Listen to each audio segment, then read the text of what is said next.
નમસ્કાર વિદ્યાર્થી મિત્રો, ઓનલાઈન અભ્યાસ અંતર્ગત આપનું હાર્દિક સ્વાગત છે. ધોરણ 6 આજનો આપણો વિષય છે સામાજિક વિજ્ઞાન.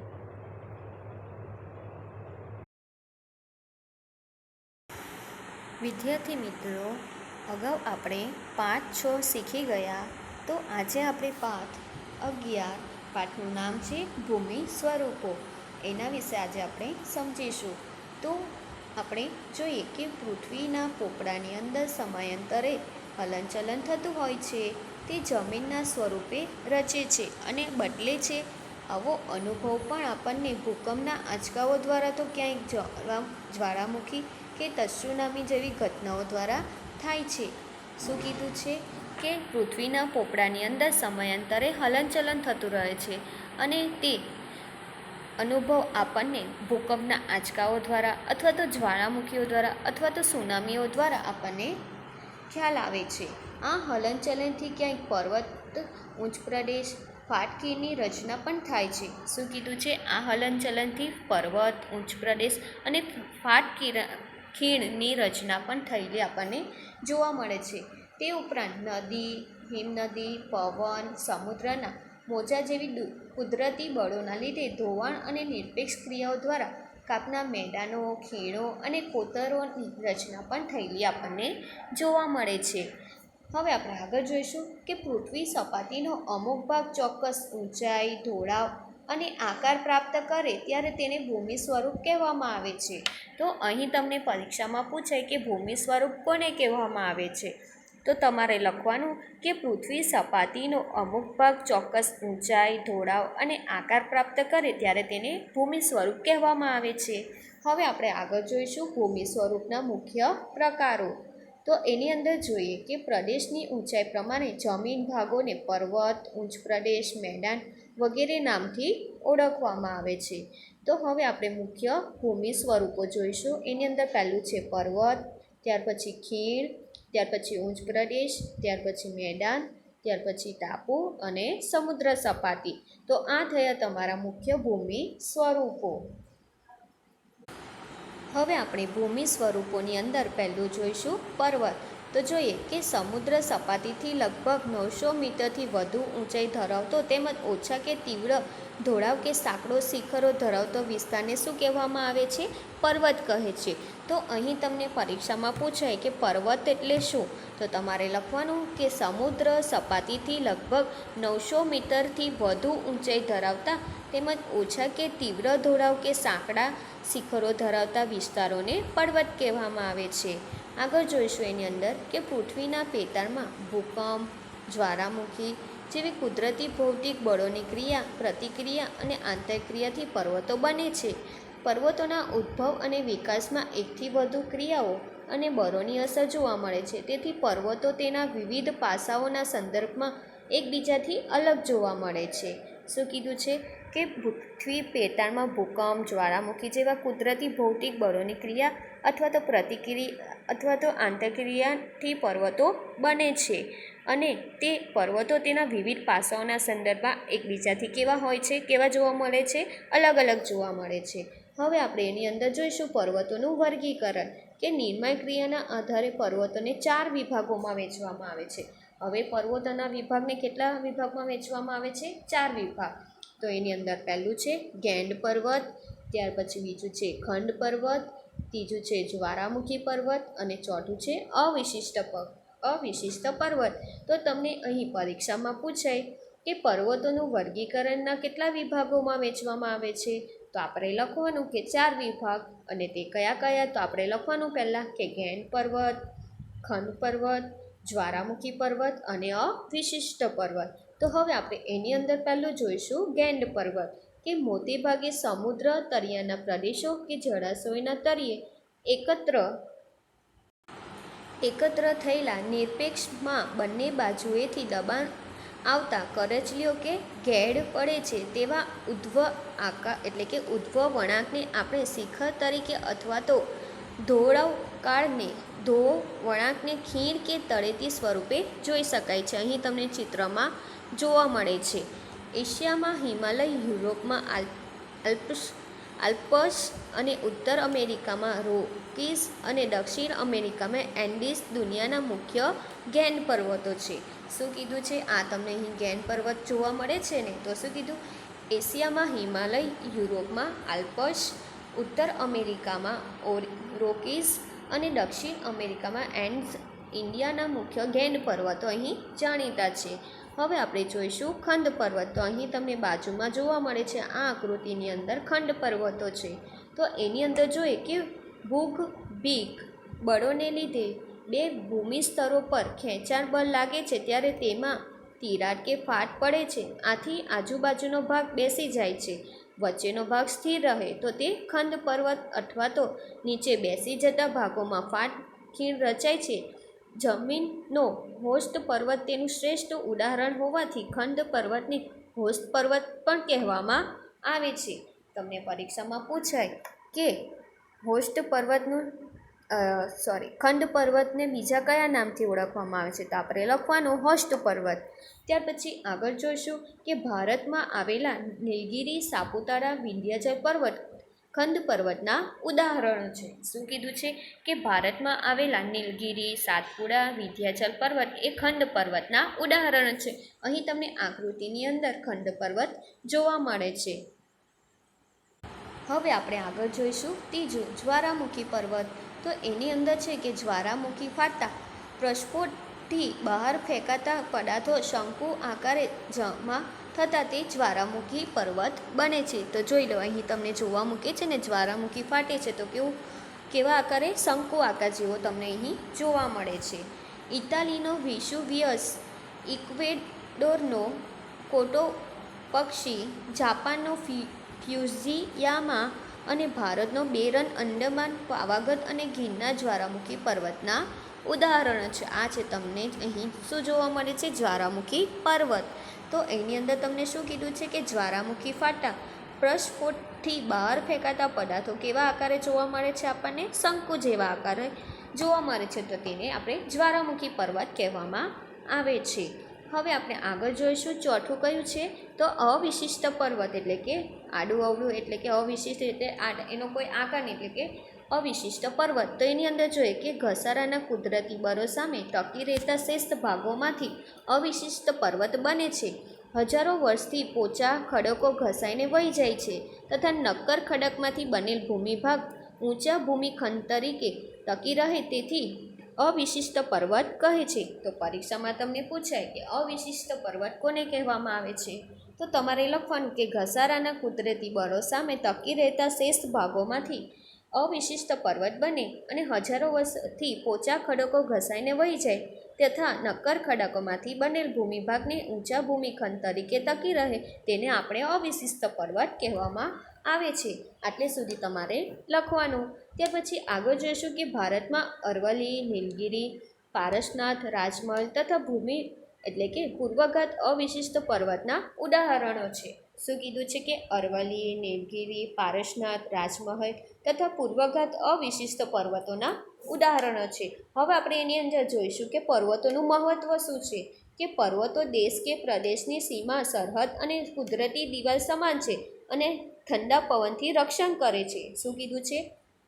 કે પર્વતો દેશ કે પ્રદેશની સીમા, સરહદ અને કુદરતી દિવાલ સમાન છે અને ઠંડા પવનથી એ રક્ષણ કરે છે. તે ભેજવાળા પવનોને રોકી વધારે વરસાદ આપે છે. પર્વતો નદીઓના ઉદ્ગમ સ્થાન છે. તેમાંથી નીકળતી નદીઓ દ્વારા ફળદ્રુપ મેદાનોનું નિર્માણ થાય છે. વધુ વરસાદ દ્વારા ઊંચાઈ હિમાચ્છાદિત પ્રદેશોમાંથી બારેમાસ વહેતી નદીઓ જળભંડારનું કામ કરે છે. શું કીધું છે? કે વધુ વરસાદ દ્વારા ઊંચા હિમાચ્છાદિત પ્રદેશોમાંથી બારેમાસ વહેતી નદીઓ જળભંડારનું કામ કરે છે. આગળ જોઈએ કે જળ વિદ્યુત ઉત્પન્ન કરવા માટે તે જરૂરી છે. શું કીધું છે? કે જળ વિદ્યુત ઉત્પન્ન કરવા માટે તે જરૂરી છે. ઉપરાંત પર્વતો, જંગલ સંપત્તિ, ખનિજ સંપત્તિ અને પ્રાણી સંપત્તિ પણ એ ભંડાર જ છે.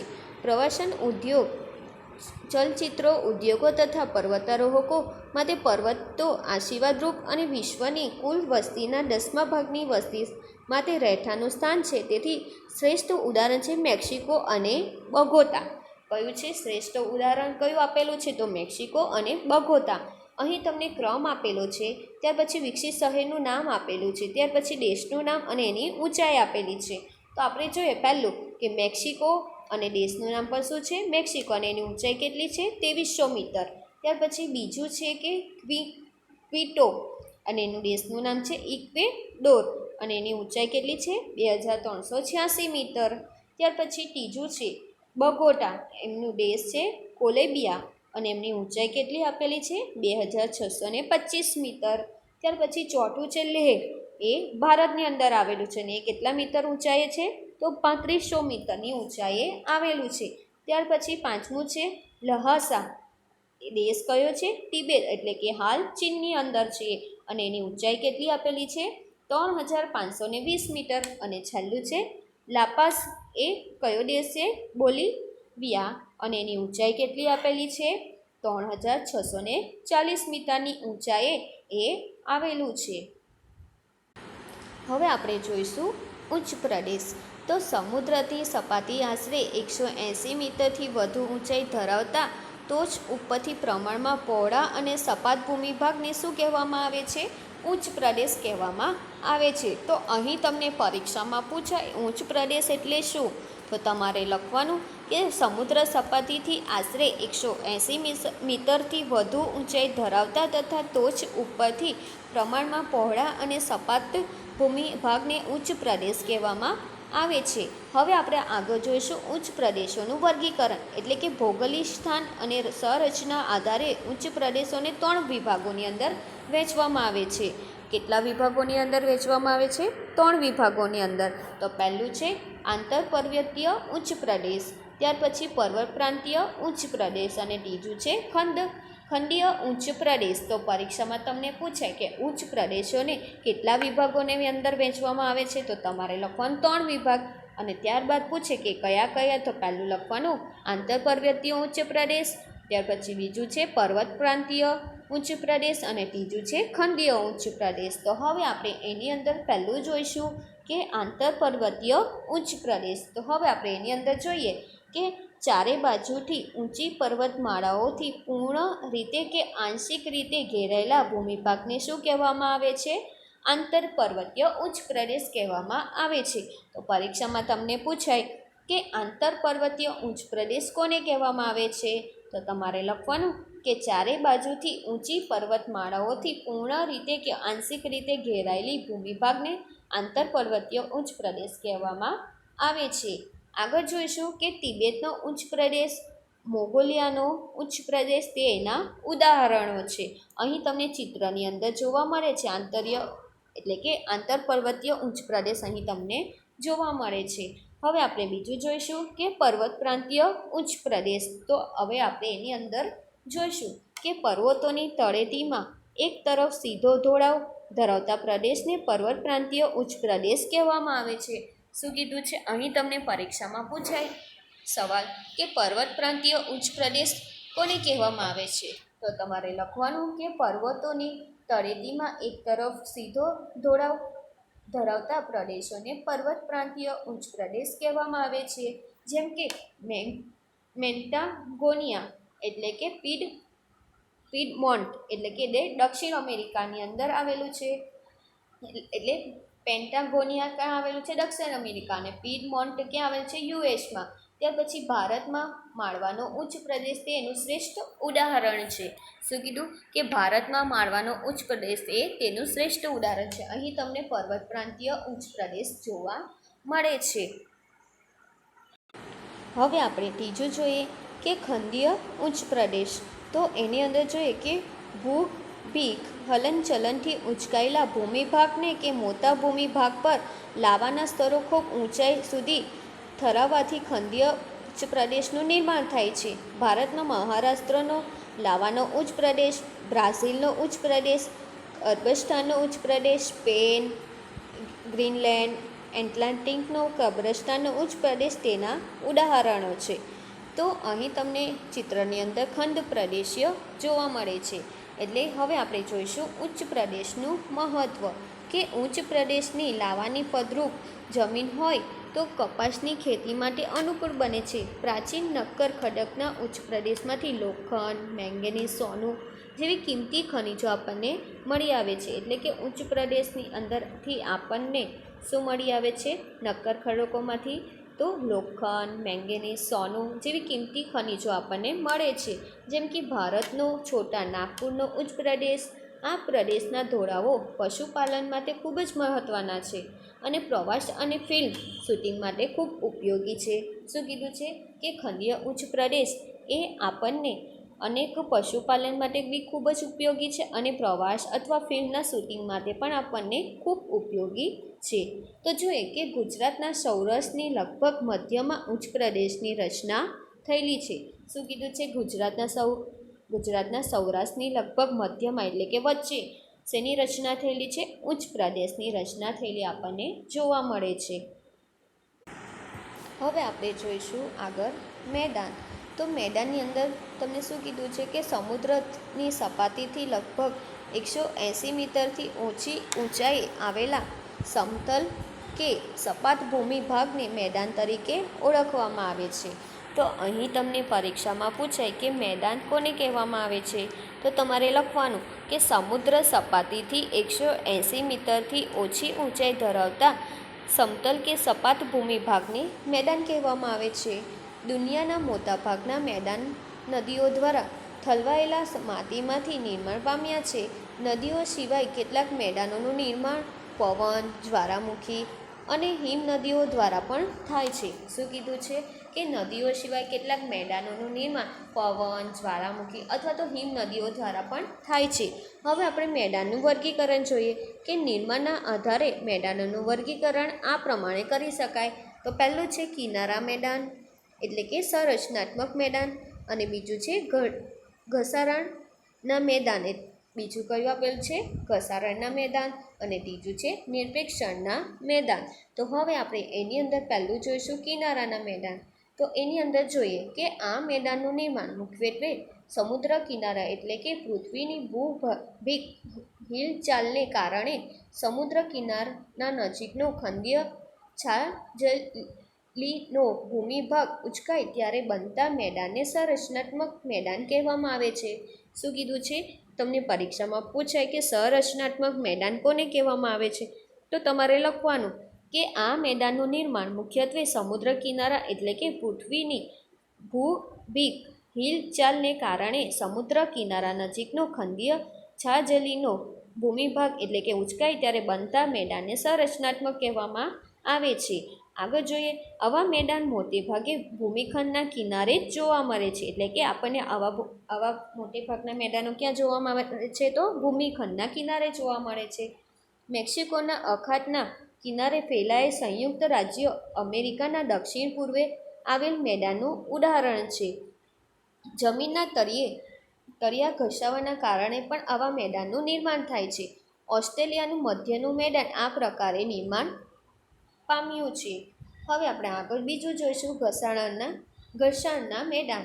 એની અંદર જોઈશું પૃથ્વીની સપાટી પર સતત ઘસારણની પ્રક્રિયા ચાલતી રહે છે, જેનાથી લાંબે ગાળે પર્વતો, ઉચ્ચ પ્રદેશોની નદી, પવન અને હિમ નદીઓ જેવા બળો દ્વારા ઘસાઈને મેદાન બને છે. આવા મેદાન સંપૂર્ણપણે સપાટ બનતા નથી. નક્કર ખડકોની ટેકરીઓ વચ્ચે જોવા મળે છે. ઉત્તર કેનેડા અને પશ્ચિમ સાઇબિરિયાના મેદાન ઘસારણથી નિર્માણ પામ્યા છે અને ઘસારણ દ્વારા બનેલ મેદાનોને પેની પ્લેન પણ કહેવામાં આવે છે. શું કીધું છે કે ઘસારણ દ્વારા બનેલ મેદાનોને શું કહેવામાં આવે છે? તો પેની પ્લેન તરીકે પણ ઓળખવામાં આવે છે. હવે આપણે આગળ જોઈશું નિરપેક્ષણના મેદાનો.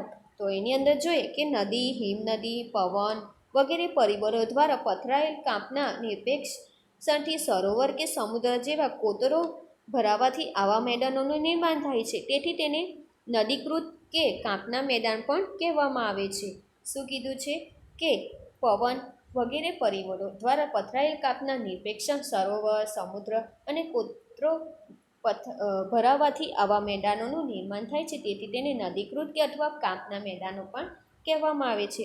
ભારતમાં ગંગા યમુના મેદાન, ઉત્તર ચીનમાં હવા ગહોનું મેદાન અને ઇટાલીમાં પો નદી દ્વારા બનેલ લોમ્બાર્ડીનું મેદાન કાંપના મેદાનોનું વિશિષ્ટ દ્રષ્ટાંત છે. જ્યારે મેદાનોનું નિર્માણ સરોવરમાં કાંપના નિરપેક્ષથી થાય ત્યારે તેના સરોવરના મેદાન પણ કહે છે. કાશ્મીરની ખીણો ભારતમાં સરોવરના મેદાનનું ઉદાહરણ છે. હવે આપણે આગળ જોઈશું મેદાનોનું મહત્ત્વ. તો એની અંદર જોઈએ કે માનવ વસાહતો અને વ્યાપાર વાણિજ્યના સ્થાનો ફળદ્રુપ મેદાનોમાં સ્થપાય છે. સપાટ મેદાન સડક માર્ગ, રેલમાર્ગ માટે ઉપયોગી પુરવાર થાય છે. શું કીધું છે કે માનવ વસાહતોને ક્યારે વ્યાપાર વાણિજ્યના સ્થાનો ફળદ્રુપ મેદાનોમાં સ્થપાય છે, પરંતુ સપાટ મેદાન સડક માર્ગ અથવા તો રેલ માર્ગ માટે પુરવારૂપ થાય છે. ગીચ વસ્તી ધરાવતા શહેરો મેદાનોમાં આવેલા છે. ફળદ્રુપ જમીન ખેત ઉત્પાદન માટે વધુ ઉપયોગી છે, માટે ખેત પેદાશો ઉદ્યોગો માટે કાચો માલ પૂરો પાડે છે. શું કીધું કે ફળદ્રુપ મેદાનો ખેતી ઉત્પાદન માટે વધુ ઉપયોગી છે, માટે ઉદ્યોગોનો કાચો માલ કોણ પૂરો પાડે છે? મેદાનો. ત્યાર પછી આગળ જોઈશું ઉપસાગર. તો એની અંદર છે કે સામાન્ય રીતે મહાસાગરના જળભાગોનો આંશિક ભાગ એટલે કે ઉપસાગર. તો અહીં તમને પરીક્ષામાં પૂછાય કે ઉપસાગર એટલે શું? તો તમારે લખવાનું કે સામાન્ય રીતે મહાસાગરના જળભાગોનો આંશિક ભાગ એટલે ઉપસાગર. આગળ જોઈએ જે ફરતેની જમીનની ખુલ્લા વિશાળ સ્વરૂપ જેવો આકાર ધરાવે છે. ઉપસાગરો વિશાળ અને નાના કદના હોઈ શકે. ભારતમાં બંગાળનો ઉપસાગર તેનું શ્રેષ્ઠ ઉદાહરણ છે. હવે આપણે આગળ જોઈશું અખાત. તો એની અંદર છે જ્યારે કોઈ જળ વિસ્તાર 3 બાજુની ભૂમિથી ઘેરાયેલ હોય તેને અખાત કહેવામાં આવે છે. પરીક્ષામાં પૂછાય અખાત એટલે શું? તો તમારે લખવાનું જ્યારે કોઈ જળ વિસ્તાર 3 બાજુની ભૂમિથી ઘેરાયેલો હોય તેને અખાત કહેવામાં આવે છે. ઉદાહરણ તરીકે જોઈએ તો ખંભાતનો અખાત અને કચ્છનો અખાત. ત્યાર પછી આગળ છે ભૂશીર. તો એની અંદર જોઈએ કે ભૂશીર એટલે ભૂનો લંબાત્મક છેડો જે જળ ભાગમાં ફેલાયેલ હોય છે, જેને સમુદ્ર રેખા તરીકેની સંજ્ઞા પણ આપી શકાય છે.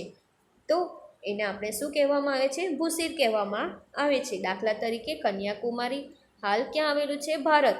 અને કેપ ઓફ ગુડ હોપ એટલે એ ક્યાં આવેલું છે? આફ્રિકાની અંદર. હવે આપણે જોઈશું ટાપુઓ કે જે ભૂમિભાગ ચારે બાજુથી જળ વિસ્તારમાંથી ઘેરાયેલો હોય તેને શું કહેવામાં આવે છે? ટાપુ તરીકે ઓળખવામાં આવે છે. તો પરીક્ષામાં પૂછાય ટાપુ એટલે શું? તો તમારે લખવાનું જે ભૂમિભાગ ચારે બાજુથી જળ વિસ્તારથી ઘેરાયેલો હોય તેને ટાપુ તરીકે ઓળખવામાં આવે છે. તો ઉદાહરણ તરીકે જોઈએ તો લક્ષદ્વીપ, અંદમાન નિકોબાર, શંકોદ્વાર એટલે કે હાલ બેટ દ્વારકા, પિરોતન, નરા બેટ, પીરમ બેટ, સિયાર બેટ વગેરે અહીં આ બધા ટાપુઓના નામો છે. હવે આપણે જોઈશું ખીણ કે પર્વતોની હારમાળા વચ્ચે આવેલો નીચાણવાળો ભાગ એટલે કે ગેંડ પર્વતો અને ખંડ પર્વતોના નિર્માણ વખતે થતા નદી હિમનદીના ઘસારણ કાર્યના પરિણામે ખીણોની રચના થાય છે. દાખલા તરીકે કાશ્મીરની ખીણ. આગળ જોઈશું સમુદ્રધુની કે બે જળ વિસ્તારોને જોડતી સાંકડી જળપટ્ટીને સમુદ્રધુની કહે છે. પરીક્ષામાં પૂછાય તો તમારે લખવાનું સમુદ્રધુની એટલે શું? તો તમારે લખવાનું બે જળ વિસ્તારોને જોડતી સાંકડી જળપટ્ટીને શું કહેવામાં આવે છે?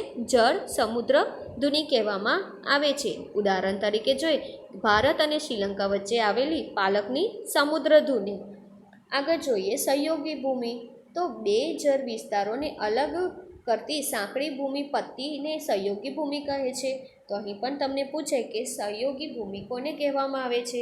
તો લખવાનું બે જળ વિસ્તારોને અલગ કરતી સાંકડી ભૂમિ સંપત અથવા તો ભૂમિ પટ્ટીને સહયોગી ભૂમિ કહેવામાં આવે છે. દાખલા તરીકે જોઈએ પન્નામાં ઉત્તર અને દક્ષિણ અમેરિકામાં ખંડ વચ્ચે આ સહયોગી ભૂમિ આપણને જોવા મળે છે. હવે આપણે આગળ જોઈશું દ્વીપકલ્પ જે ભૂમિભાગની 3 બાજુ સમુદ્ર અને એક બાજુની જમીન વિસ્તારથી જોડાયેલ હોય તેને દ્વીપકલ્પ કહે છે. દાખલા તરીકે જોઈએ દક્ષિણ ભારત અને સૌરાષ્ટ્ર.